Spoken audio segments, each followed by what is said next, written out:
right, so this video, thank you for joining me and watching this video.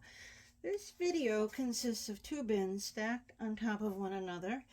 Both contain red wigglers. These wigglers in particular are the E. Andre variety. These are the ones that I collected in my yard, have been collecting for years, and I have a couple of bins of them inside. And this bin was started on, hold on, let me see, 4/27, April 27th, so just under a month ago. And this bin did have horse manure as part of the initial base. It's really dry right now, and that's okay because this is fully harvestable. You're going to see that in just under 4 weeks, it was, again, maybe a 1-inch deep layer of aged horse manure. And then I did the typical, shredded cardboard and paper and my go-to bedding. Now let me look at my piece of paper here to see what they have been fed. Okay, radish greens. They were given radish greens. So beyond their initial, the manure, they had a big pile of radish greens, and that is all they've had because it's only been not even 4 weeks that they've been working at this bin, and it is a really populated bin. So I'm not surprised that they ate the bedding that fast. These guys are really big paper hounds. So the cardboard, the cardboard mixed with the manure or added with the manure, it wasn't mixed. I had just put the manure at the bottom and then added everything else on top. But this just goes to show what the result is in not even 4 weeks. It was a brand new bin. Everything was harvested. The worms were taken out and added to a brand new container with, virgin sterile bedding. And the only addition was a handful of worm castings, as always, and a small layer of horse manure on the bottom. And that has made such a difference. And, this is new to me. The fact that I had it donated to me, I'm very grateful. It was meant to go for my garden, but now that I've tried it on these guys, I think the little I have, I'm going to continue to use on them. And when I run out, then I go back to just cardboard only. But I haven't had the castings tested in any way. But I can only imagine that having the addition of the manure in here would have them have higher rates of everything across the board than the non-manure beds. I would love to do that. Unfortunately, the cost is not in my deck of cards right now. I'm trying to show you because most of these guys are at the bottom because it is so dry. Now here I did a video on chocolate worms, what I call chocolate worms, because I don't really know what they are. This looks a lot like one, although the clitellum's a little bigger, but maybe those, what I'm referring to as chocolate worms, maybe they're just the E. Andre variety that are cycling through a dark brown top and bottom for some reason. But I've been dealing with this variety of worm since June of 1987, that I know for sure. I think it was earlier, but that is what I have factual evidence of.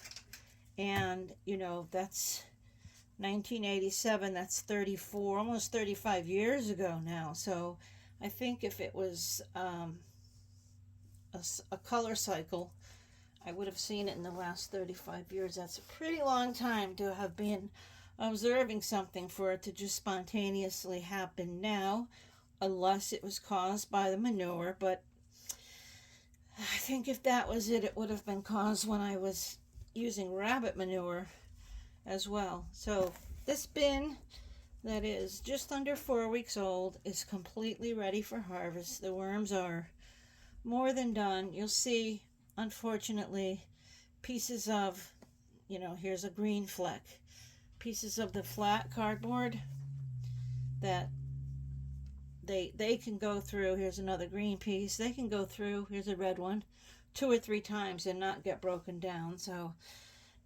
all the bins going forward, I started a few weeks ago saying no more colored cardboard. I know it will break down in time, but when a bin like this is completely ready to harvest, I don't want to have to sift it just to get out pieces of colored cardboard. And I won't. I'm not selling these castings. They're going into my own garden.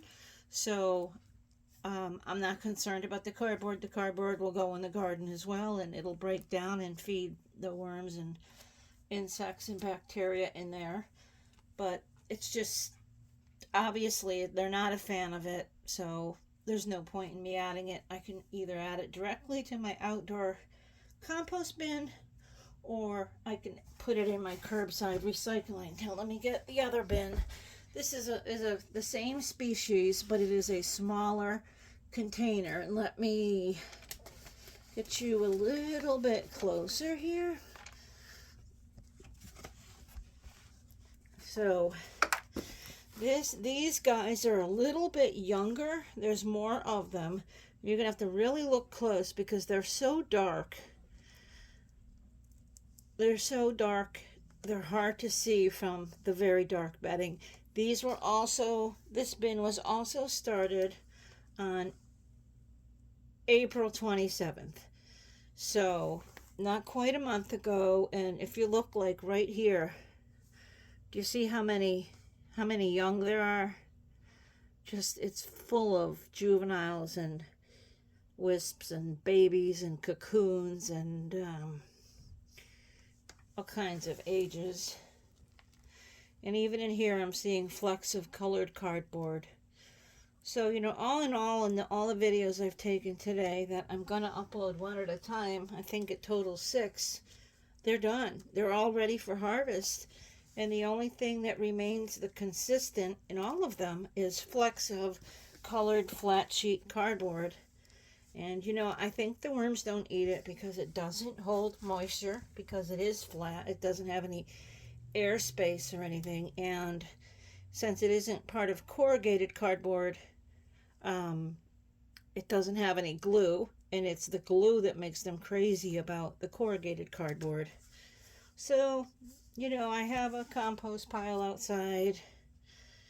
You can see the green. The green is very prominent. I don't know what I had that was green that got shredded, but probably some sort of food packaging. And as always, a cherry tomato skin from last year's garden. They never eat those skins unless you grind them. And again, I'm not going to take a tomato skin up to my coffee grinder, grind it, and bring it back down to the basement and give it to the worms when I can just add it into the ground with the castings. Here's a very dark one. I can just add it into my garden with the castings. It'll break down there for sure. And it'll help, adding paper into your garden helps maintain moisture. So that's why I usually harvest my castings when they're a little less than finished. I want some hunks of cardboard. I want some hunks of paper, hunks of where'd that one go? Of coconut coir. Look at this one. I'm gonna put this one in my chocolate worm bin here. I think that's another one. And so yeah, some papers I've learned it's actually beneficial, but of course if you're selling it, people who buy it, they want it to look aesthetically perfect. It's like buying the perfect GMO apple because it looks perfect rather than the damaged apple with a couple of brown spots that's organic. It's kind of sad that we do a lot of things based on appearance and perfection rather than, realizing that the flaws are actually beneficial or because it was done correctly. But that's a whole nother world that I can't solve. I can only do my part in educating people the best that I can whenever I talk to them. So you've seen the two. I think I have two more, but I have them stacked in a way that I can't get at them right now. So rather than making a crashing, tumbling tower, I will just show you these two. And you know, the others are going to be the same. They're all going to be 4 weeks old. And what I need to do is get these guys some food in one corner or some wet bedding so I can harvest them, because it is so highly populated with lots and lots and lots of hatchlings. I mean, if you looked close, if I wanted to, you know, take the time to just show you every bit of this, you would see just how many worms are in here. In the Andre variety, they don't get very big. They're powerhouses in what they do, but there's so many. You know, this one's probably a week old, maybe. This one's maybe 10 days old. And there's so many of them that it's hard to get them all to one spot. So I usually do a feeding on one corner of something that they really like, get as many as I can down there for a 3-day period, and that usually gets about 80% over 3 days. And after that, I do a light harvest, because these guys are light sensitive. So I'll take them outside to my picnic table, which is one bummer about moving the worms into the basement, because now I have to carry them up the stairs every time. But I should say that this smaller wash tub, I don't know if you can see over here, this bus bin, the smaller wash tub size is actually working better for me. What I found is that because it is not as long, when you're trying to migrate the worms to one end for harvesting, it works better. And what I believe is simply the fact that it's not as long. If I add a pile of food down here and the worms are over here, they can smell it or sense it or feel it or sense the heat, the chemicals, whatever it is that attracts them. Whereas a bus bin that may be 7 inches longer, there's that much more distance that they have to travel and that they have to sense the location of the food from. So the shorter bins in length seem to work a lot faster in terms of the horizontal migration method. And, you know, I'm not going to replace all my bus bins because they were too expensive to just replace for, you know, to get something shorter. But going forward, when I buy more bins, I'm going to continue to stick to this smaller size. And they're not that much, they're not any shorter. Maybe a half an inch. And they're not any narrower. They're just about 6 inches shorter in length, and that really has made a difference. So those are the two E. Andre bins, and everything we've looked at today in today's video series, that, you know, you'll be watching them individually as I'll be releasing them, but all of the bins were all started on May 27th. I don't know, one of them says May 29th. I'm sorry, April 27th. One says April 29.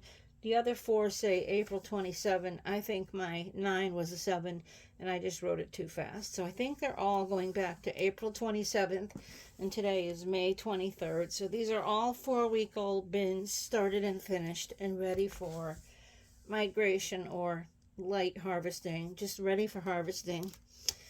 And I will work on getting that done. The last 2 bins that are in this room that I'm going to show you are the E. fetida, but I'm not going to be able to do those today because I have to move some things around to get to them. I still don't have the basement set up in an efficient way to get to each bin easily. So, all right, guys, well, thank you for watching. Please share a double thumbs up. 2 bins here, double thumbs up, and share my video, like my video if you do. Comment whatever it is you have to say, ask questions, leave feedback, and Be sure you're subscribed, and the only other thing I ask of you is to have an awesome day. I will see you again soon. Take care.